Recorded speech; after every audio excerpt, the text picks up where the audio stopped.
Hello, ladies and gentlemen. Welcome back to Mr. Ian Teaches English. Today, we're going to talk about another specific modal, the modal had better. Before we start, please consider subscribing and also liking the videos and commenting questions that you're concerned about. Maybe you don't understand everything in the lesson. Please let me know. I am happy to answer questions and talk about examples with you. So let's go ahead and jump in. All right, let's talk about the modal had better. Now again, I'm going to put this at the beginning of every single modal video that we do. Please go back and watch the introduction video if you haven't. It is very important to understanding the basics of modals before we get into specifics. But here we go. Let's talk specifics. Had better has one definition. It is advice, like should. We talked about should. It's like should, except it's giving caution or showing consequences. We only use this word if something bad happens if you don't follow the advice. So a little different than should. It's stronger than should or ought to because you believe something bad will happen if they don't listen. For example, you'd better pay your rent on time. What happens if you don't pay your rent? You get kicked out. That is bad. So we use had better to show that. Also notice here we don't say had better, we say d better. You'd better. It's extremely common for this to be contracted. So in all of our examples, I will give it to you contracted. Next one, Lori'd better get here before the boss does. If the boss arrives before she does, something bad will happen. And the last one, they'd better not forget to bring a gift for the wedding. All right, now here using the negative to show something that they should not do. So this is negative advice.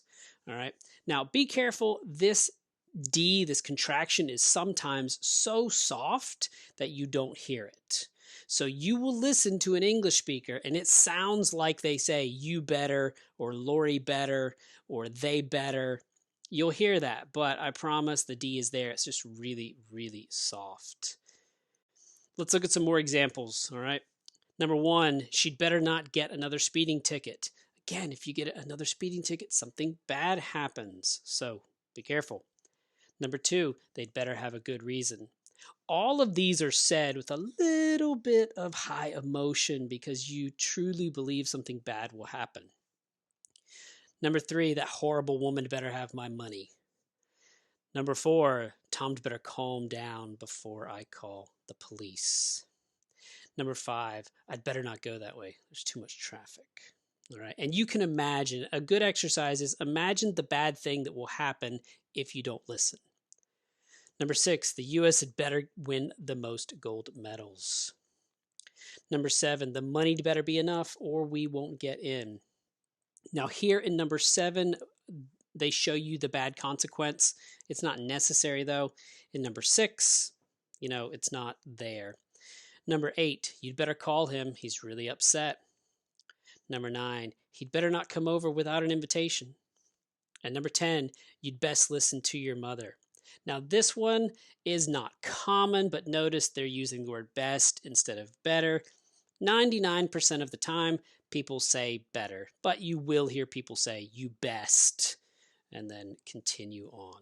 So you might hear it. All right, again, short lesson for you today. Only one definition, so you can be done with your English for today very quickly and be proud of yourself. Now, why is this important? Again, modals are extremely important. Using the wrong modal is going to send the wrong message. People will misunderstand you. It will cause confusion.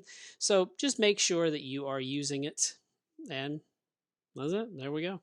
Thank you so much for watching, ladies and gentlemen. This is not a very common modal, but you will hear it.